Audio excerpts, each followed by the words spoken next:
This is a story that was actually passed down to me by my great-grandfather, who has not been with us for some time now. He told this story to my grandfather, who then told it to my father, who passed it down to me recently. But my grandfather also told it to me too. My great-grandfather was a soldier during World War I in the British Army and put his life on the line in the fight against the Germans and helped to push them back. I unfortunately never really got to meet my great-grandfather. He passed away when I was not even double digits in age, but I remember he used to tell me stories from his life all the time. He loved to tell stories, especially war stories. I don't really remember any, but both my father and my grandfather know pretty much all of them by heart. I'm a history major. I have a fascination with learning about the past, and so I begged the both of them to tell me everything that they knew. My great-grandfather had a lot of disturbing stories about his time in the war. This was mostly about the conditions in the trenches and how he would watch his comrades literally rot away right in front of his eyes due to how easy it was to catch an infection or to become incredibly malnourished. It was a long war. It was more of a waiting game rather than anything else. I can't remember exactly where my great-grandfather was stationed at this time, but what I do know is that it was nearing the end of the war and he was in a very isolated position. My dad told me that my great-grandfather and everyone with him were completely cut off from regular supply lines and so were running very dangerously low on food. The situation was becoming very desperate for them. Every single day, my great-grandfather would wake up to more shelling happening in the area and to the smell of more dead comrades who they would have to remove from the trench and dispose of to prevent the spread of more diseases.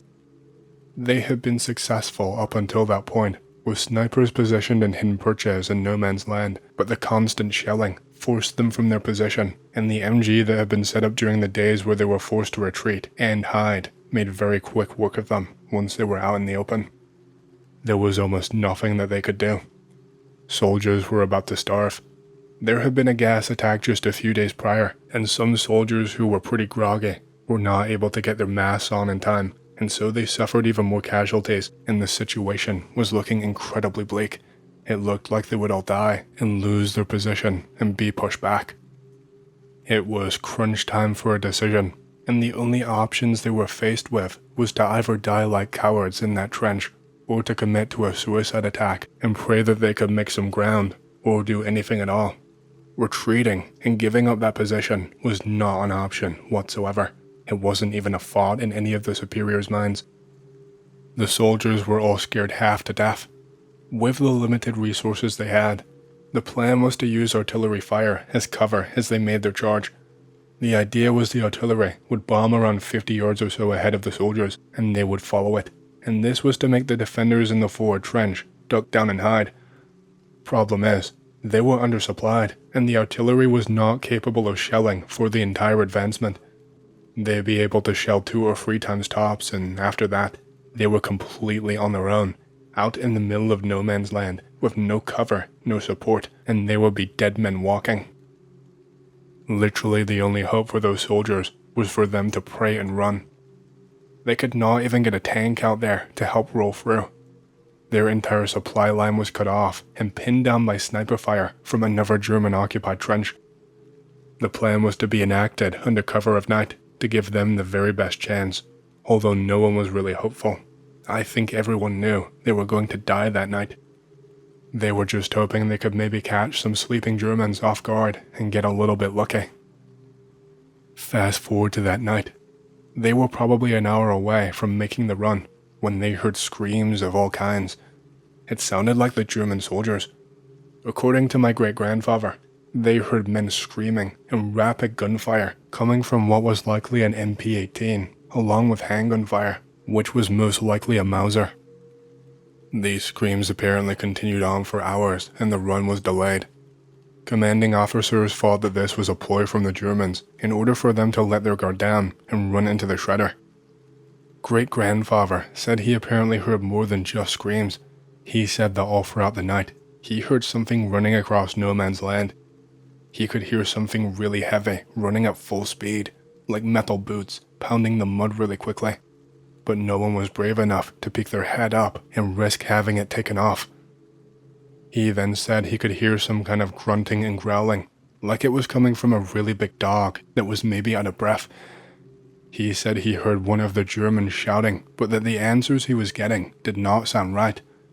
He did not know any German, so he could only make out very basic things, like the man yelling out please and no and other kinds of begging. He said that the voice that replied to him in German did not sound right, that it sounded much deeper, sounded like the words were being gurgled. After a while of this, there was only silence, just those heavy steps back and forth all throughout the night. My great-grandfather said it sounded like some kind of material was being dragged along the ground away from the German trench and into the nearby woodland. None of the British troops slept that night. Everyone stayed wide awake, and the same again the next day. They feared that if they acted right now, then they would be gunned down. Around 48 hours after the incident, they have no choice but to go. They have no food. Soldiers are even hungrier than before, and they are losing too many men. They don't even test the waters. They enact the plan. They cannot afford to delay it any longer. Once the artillery starts, they are just going for it. But the only shouting that great-grandfather heard that night was coming from his own men.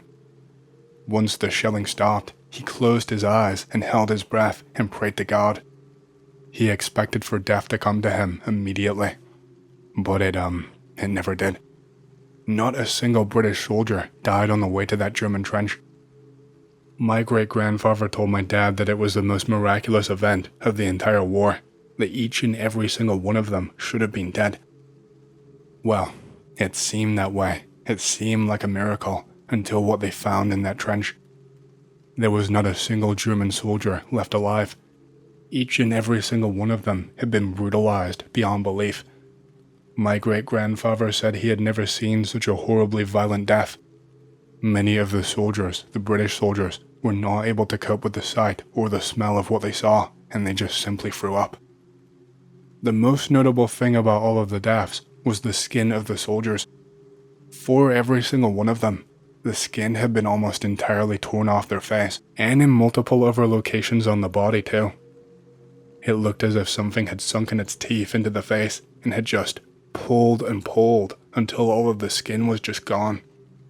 There were signs of bite marks and claw marks all over the skin. One soldier had been maimed so badly that his leg was actually hanging on only by a couple of tendons. It was dangling by a thin fiber, like a piece of stringy cheese. There was not much sign of what caused all of the destruction, other than some marks in the mud up top. Most of them had been smudged and trampled by the charge and the shelling, but there was evidence of something. Something was there. There was, a large print, multiple large prints, like a dog, but much, much larger. Something with claws that dragged along the ground with each step. Nothing was even gone from the trench. Nothing had really been raided from what we could see. There were documents all around, those giant primitive radio systems that took up so much space and were hard to operate on the front lines. Even guns and ammunition were left entirely untouched. The only thing that was completely gone, which we found out later, were all of the provisions. There was still water left behind, but all of the food stores had been raided. No one quite knew what to say. My great-grandfather described the silence as being horrible, that everyone there was just dumbfounded and didn't want to say a word. He said that even soldiers who he said had seen it all before were just awestruck. They were silent. They looked scared. The only way to get a message back to the higher-ups was to send the pair back with a handwritten message and to ask guidance on what to do next. They got to work on cleaning out all of the bodies and securing whatever scraps of food they could find. They recovered all of the weapons that they could and made sure to secure them. Sometimes the order would be to just destroy them, instead of going through the logistics of repurposing them so that they could not be reclaimed and used. Sometimes they just didn't have the time, and destroying the weapons was the quicker option. It took around 5 days for a message to reach command and then come back. Reinforcements were sent rather quickly, but the messengers had a few choice words for great-grandfather's commanding officers. He was privy to them. I'm not sure why. I can't remember whether he was a part of the inner circle, or whether standards and confidentiality had just dropped at this point, due to the complete insanity of the situation and it being near the end of the war. Command told his commanding officers to forget the story, to forget what they saw. As far as they were concerned, the German trench was also suffering a food shortage, and due to this, they got sloppy and were felled by their tactics. That every single German in that trench was a casualty of the British Army, and that they would all receive a commendation once the war was over. They were advised not to speak another word of the event. This was extended to the entire trench full of men. It was explained away as not wanting to cause a panic or for morale to drop during such a pivotal moment of the war, and especially not after such a resounding victory. And here is where it gets weird. My father was actually very hesitant to tell me this part. He made sure to stress to me that he did not believe it himself, that great-grandfather was likely just making embellishments to his largely true stories in order to make them more entertaining and to scare kids. I eventually got him to spit it out though, even though he really did not want to. Apparently, deep in that trench that was built up and reinforced, there was actually a hole that was dug up pretty far down. My great-grandfather actually went down there to investigate under orders. It was thought that maybe explosives were being hidden down there, or that the Germans were perhaps coming up with a new tactic. My great-grandfather was not the only soldier to see this, but the area excavated was decently sized, big enough for him to stand up in. It was almost like a box-sized room. And in that wall, perfectly preserved, is what he said looked like, a skeleton of something.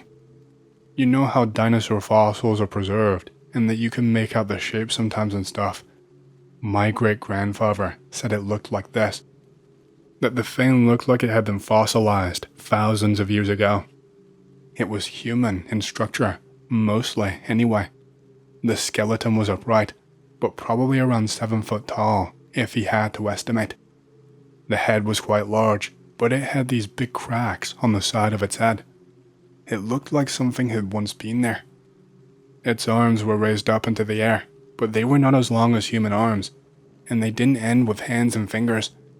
These arms went probably up to where the bicep would be, up into the air, and then they morphed. My great-grandfather told my father that they morphed into wings. It was a human, standing upright, hands raised up into the air, with these giant, skeletal wings, not like a bird. He said that they were more like that of an angel. My great-grandfather very discreetly told his commanding officers they thought it best not to waste the time of anyone back at command until they were in a better situation. They were still in the middle of a war, and they had a very important job to do. My great-grandfather never found out if anything more happened, if his COs actually informed anyone. I don't know whether to believe this story myself. It sounds mystical, but I almost believe it. Maybe that's just because I want to believe it. Anyway, that was my great-grandfather's story. Do with it what you will.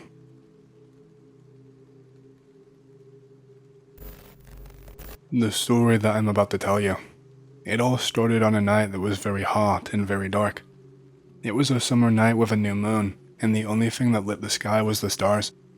We were in the car, aimlessly trying to kill the boredom. It was a difficult thing to do when living in a small city in the countryside.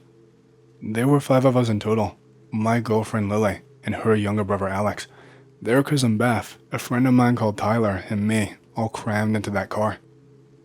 After a little walk around the city, we decided to leave the urban area and take the roads that circulate the city. After a while, we were already on a completely dark dirt road with no lights at all. I guess we've never been here before, my girlfriend said, and I really did not remember being there before either. As it was a new place, we decided to go ahead and see where it was going to lead. After about 20 minutes on that road, we came to a fork. One of the roads that came out of it was very poorly maintained, and it seemed that no one had been driving there for a long time, with the bushes taking the road again. The other road coming out seemed to be the continuation of the road that we were on. As we were feeling adventurous, my friend suggested we take the most poorly maintained road, and that is what we did. As the road was really bad, we could not go very fast at all. The road passed through a terrain with low vegetation, but about 20 meters to the right of it, the shrub was already a thicker forest with large trees. To the left, the distance between the forest and the road was already about 10 meters. About 40 minutes later, we were still on the road. Then something in front of us caught our attention. There were some fallen trees on the ground, blocking the road. They were not large trees, and they seemed to have been there for quite some time, since they were dead and dry. We stayed there, figuring out what to do, and after a few minutes, we decided to get out of the car and clear the trees and then move on. My friend and I got out of the car, and with some effort, we managed to clear the way. Then we got back to the car and continued down the road. Less than 20 minutes later, we ended up getting to the end of the road. It ended at a house, well, a mansion to be more exact. We thought it was strange to have such a house there, so far away from the city, almost hidden in the woods. And what a home it was too. It had 2 floors and many windows scattered throughout the facade. We counted 8 downstairs and 9 windows upstairs. The entrance door was huge, with steps of stone in the front, as well as the stops. The house was completely run down. The windows looked rotten. Since we had to drive so much and work to get there, we decided to take a look inside the house. But since we did not have a flashlight, I left the car pointing to the windows and turned on the high beams. Despite the appearance of rotting, the door was very solid and heavy and was very well locked. The only way in was to try one of the windows. Without much effort, we managed to open one up, which almost collapsed when we pulled on it. My friend went inside first to take a look inside to see if the floor was not rotten and was safe to step on. If the ceiling or the walls did not look like they were going to fall or anything like that. After a while, he appeared in the window again, saying that everything was fine. So my girlfriend's younger brother went inside, then my girlfriend's cousin, then my girlfriend, and then me. We had entered a room, which seemed to be a dining room. It was almost empty, except for some old wooden chairs thrown into a corner. The floor was made of wood and creaked and cracked a lot as we walked. We opened up 2 more windows to illuminate the inside better. After taking a good look at this room, we decided to take a look at the rest of the house. This room had 2 doors, a double door on the right that led to another room where the front door was, and a smaller door just ahead leading to the kitchen. We went through the double door, stopping in a very large room, the entrance hall. This room had the entrance door to our right, front of the house, and a staircase to the left that led to the second floor. The staircase was completely rotten and broken, which prevented us from going up to the second floor. We opened some windows to light up this room too. We were just talking and walking around the room when my girlfriend's brother said he heard a noise from upstairs. We thought he just wanted to scare us until we all heard the noise. It was the same noise the wooden floor made when we stepped on it. It must be the noise of the house settling in again after a while, my friend said. It's just the house snapping. It's really old. Then we heard the sound again and again. They sounded like footsteps, somewhere coming from up there. There was no telling exactly where it came from. So everyone, except for my girlfriend's cousin, approached the stairs to see if she could hear anything from upstairs. Then we heard the sound again, 3 steps, and then the footsteps just suddenly stopped. My girlfriend's brother said, "Is there anyone up there?" But no one answered. Then we heard a shrill scream, but it was not coming from up above, but from the window. It was my girlfriend's cousin. While we went to see the stairs, she stood in the window, looking outside. She came running towards us and started telling us that someone was at the side of the car. When she said this, I felt my blood run cold and all of the hairs on my body just shivered. My girlfriend grabbed my arm and she was shaking. "Are you sure you saw someone on the side of the car?" my friend asked. Yes, I did. I did not see where it came from, but it was standing outside the passenger door. Nobody had the nerve to see if anyone was really there. Then the headlights began to fade. People were asking what the hell was going on, how the headlights could just turn out. I tried to give a rational explanation to calm everyone down. I just told them I thought the car battery was running out. My girlfriend started squeezing my hand and crying, saying it was not the time for this. We were all really scared. A few seconds later, the car headlight went out almost completely. The 5 of us remained in the most absolute silence. Then Tyler broke it and said, "Someone's going to have to go in the car to see what happened, or at least try to turn it on." And of course, this ended up being me. Sometime later, I decided that there was no other way. I was going to have to go out there in the dark. I told them that I was going, and that they had to stay where they were. I tried to make as little noise as possible until I reached the window. Even with my eyes accustomed to the darkness, I could not see much of anything. I could just see the darker shade that I expected to be the car, and only the car. I jumped out the window and walked slowly, holding the car key. When I got to the car, I opened up the door and the internal light came on. I found this strange, since if the battery had run dry, the light from inside the car would not turn on. Then I saw that the headlights were off, that they were turned off. I felt that shiver going up my spine again. Although the car was unlocked, we did not hear the door open nor close. How could someone turn the lights off without opening up the door? And instead of the lights simply turning off, why did it slowly fade out until it finally went out? Why didn't they just switch off immediately? I turned on the lights, and before I could think about what was happening, the rest of them flew out of the window of the house, screaming in terror. My girlfriend and her brother were crying. Their cousin had a face of complete dread, and my friend was whiter than a candle. They practically threw themselves into the car and started screaming for me to lock the doors and for us to leave. Without understanding anything, but already completely terrified, that is exactly what I did. It was a relief when the car turned on. I turned around and shot down the road again. I asked what had happened, but my girlfriend was just trying to calm her brother down, who was crying just like her. Their cousin had become mute, and my friend just said for me to not stop, to keep driving on.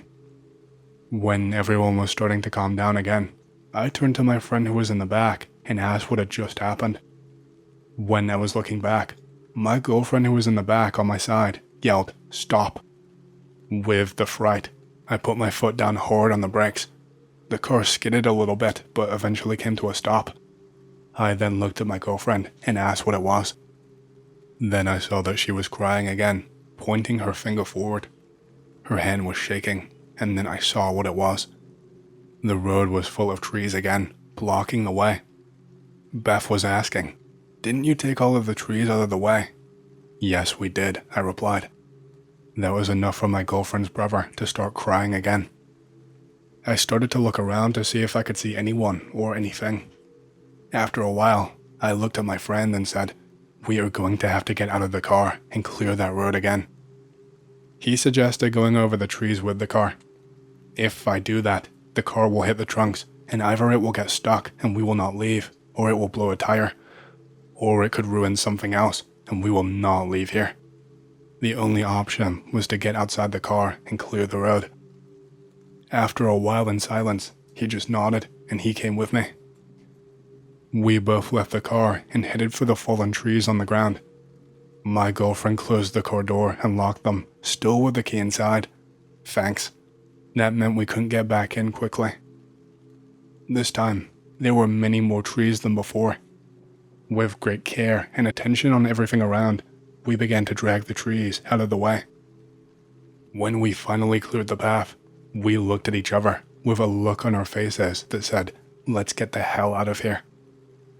When we were getting back to the car, we heard a noise in the woods. We stopped on the spot and looked to our left. We could not see anything, especially with the car headlights on our faces. Then suddenly, some birds flew out from where the noise was coming from. That was enough for us to run to the car, full sprint. The worst part was that when we got there, no one wanted to unlock the car for us. We kept knocking on the windows, but the people inside the car were just crying and screaming. My friend and I were already almost panicking. He was already looking for a rock to break the window to get into the car, and that's when my girlfriend's cousin finally unlocked the driver's side door. My friend came through the same driver's side door and threw himself into the back seat, and I went after him.